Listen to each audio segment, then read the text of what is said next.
Assalamualaikum anak-anak Tika Aba dan Kabi Aisyah Taruna yang berbahagia. Bagaimana kabar hari ini? Semoga selalu dalam keadaan sehat dan selalu dalam lindungan Allah Subhanahu wa Ta'ala.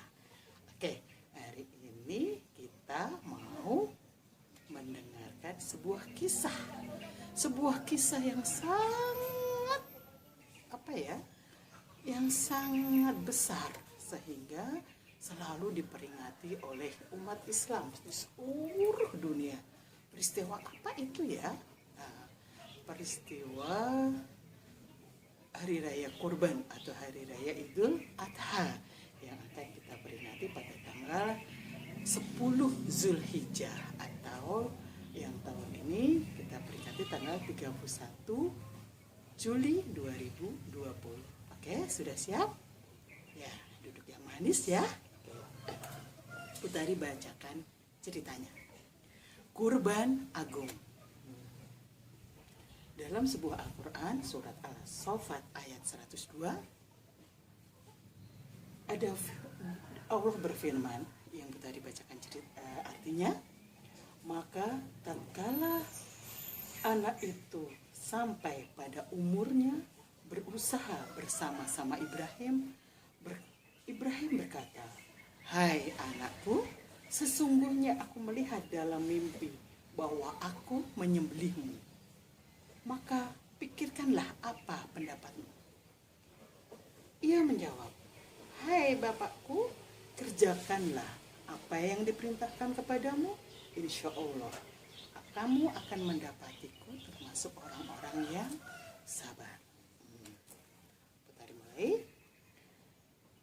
Waktu terus bergulir. Pada waktu itu Nabi Ibrahim mengunjungi Ismail, putranya di pengasingan. Ternyata putranya sudah berubah menjadi anak yang tumbuh dewasa, tumbuh remaja, sebagai seorang laki-laki yang sangat ganteng. Nabi Ibrahim sangat bahagia sekali dia bertemu dengan putranya Ismail. Akan tetapi kebahagiaan itu tidak berlangsung lama, karena pada suatu malam Nabi Ibrahim bermimpi. Nabi Ibrahim bermimpi bahwa dia mendengar suatu suara. "Hai Ibrahim, sesungguhnya Allah memerintahkan engkau agar menyembelih putramu Ismail." Nabi Ibrahim terperanjat dan terbangun. Suara siapa itu tadi ya? Dia bingung. Akhirnya dia memikirkan. Kebahagiaan Nabi Ibrahim tidak berlangsung lama, karena pada satu malam Nabi Ibrahim bermimpi mendengar suara. "Hai Ibrahim, sesungguhnya Allah memerintahkan engkau agar menyembelih putramu Ismail." Nabi Ibrahim terperanjat. Dia terbangun dari tidurnya. Suara siapa tadi ya? Kenapa aku disuruh menyembelih Ismail putraku? Nabi Ibrahim tidak menghiraukan mimpi tersebut. Dia melanjutkan tidurnya. Pada malam kedua, Nabi Ibrahim pun akan beranjak tidur lagi. Tetapi baru saja beliau tidur, tiba-tiba dia bermimpi lagi. Ada suara itu lagi. "Hai Ibrahim, sesungguhnya Allah memerintahkan engkau agar menyembelih putramu Ismail." Nabi Ibrahim kaget lagi dan terbangun lagi. Suara siapa itu? Kenapa mimpi itu datang 2 kali berturut-turut? Akhirnya Nabi Ibrahim pun menyimpulkan bahwa itu bukanlah suatu mimpi ketika tidur biasa, tetapi itu adalah sebuah perintah dari Allah. Itu adalah sebuah wahyu yang harus dikerjakan.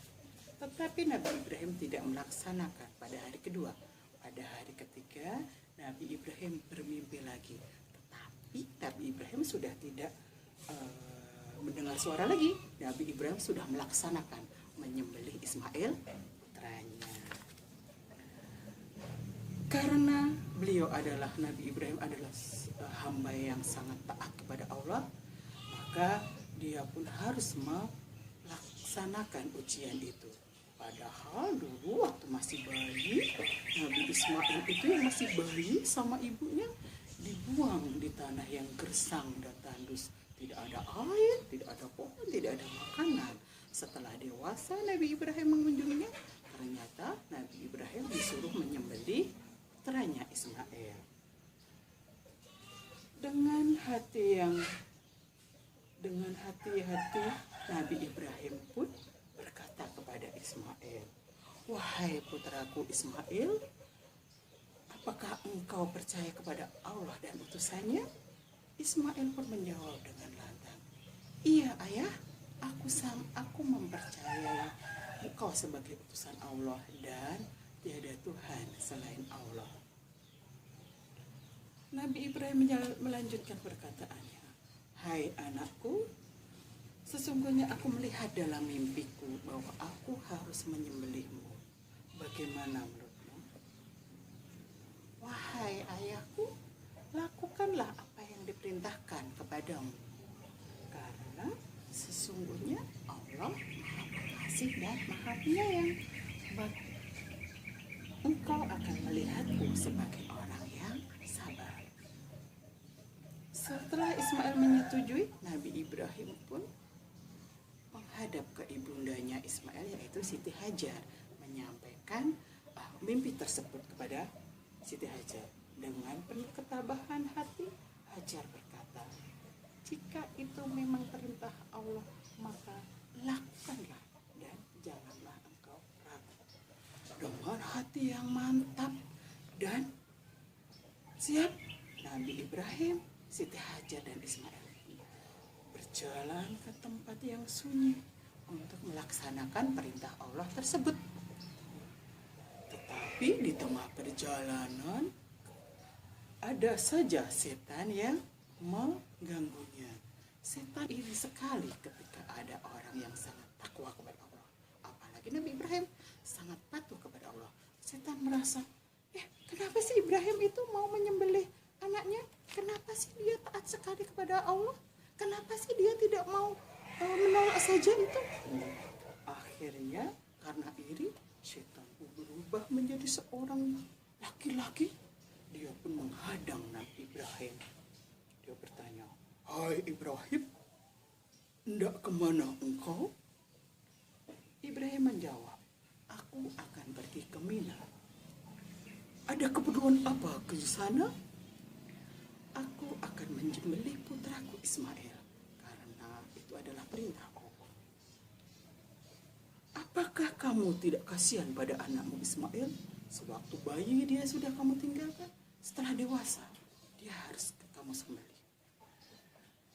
Nabi Ibrahim tetap dalam imannya, kukuh kalau dia mau menyembelih Ismail. Tetapi setan pun tidak henti-hentinya untuk mengganggu Ibrahim.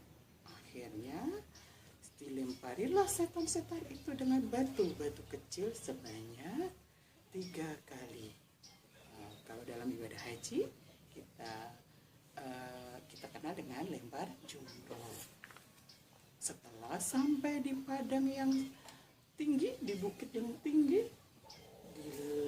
dibaringkannya Ismail ke sebuah lempengan batu. Lalu Ibrahim pun menghunus pedang yang sangat tajam untuk siap-siap menyembelih Ismail. Akan tetapi sebelum itu terjadi, Ismail mengajukan pertanyaan. "Ayah, bolehkah aku mengajukan satu permintaan sebelum engkau menyembelihku?" "Apa permintaanmu, wahai putraku?" "Aku ingin engkau mengikat tanganku dan mengikat kakiku agar tidak sakit ketika kamu sembelih. Terus tutuplah mataku agar hatimu tidak luluh." Akhirnya permintaan Ismail pun dilakukan oleh Ibrahim. Sebilah pedang tajam diangkat ke udara dengan mengucap Bismillahirrahmanirrahim. Pedang itu dijatuhkan ke leher Ismail. Anehnya, tidak bisa melukai sedikit pun leher Ismail. Tidak berdarah, jadinya pedangnya dikit-dikit tetap saja tidak bisa. Subhanallah, ternyata Allah berkehendak lain. Dia mengirimkan malaikat Jibril untuk mengganti Ismail dengan domba jantan sebagai korban Ibrahim. Allah berfirman, dan kami panggillah dia, hai Ibrahim, sesungguhnya kamu telah membenarkan mimpi itu.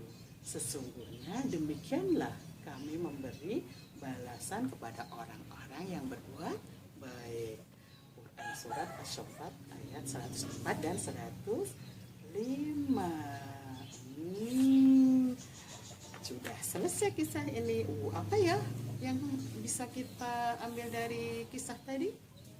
Satu, Nabi Ismail putranya Ibrahim itu sangat patuh kepada orang tua, sangat taat kepada orang tua, sangat santun kepada orang tua. Untuk memperingati peristiwa itu, Allah memerintah umat Islam di seluruh penjuru dunia untuk melakukan korban setiap tahun di bulan Zulhijjah tanggal 10 atau 11 atau 12 atau 13. Oke. Anak-anak juga harus nurut sama ayah bunda, patuh sama ayah bunda, seperti dalam kisah tadi, Ismail yang sangat patuh pada ayahnya. Oke, tetap semangat, tetap jaga hafalannya, iqra'nya, dan sholatnya. Sampai di sini dulu, insya Allah kita akan ketemu di lain waktu. Assalamualaikum warahmatullahi wabarakatuh.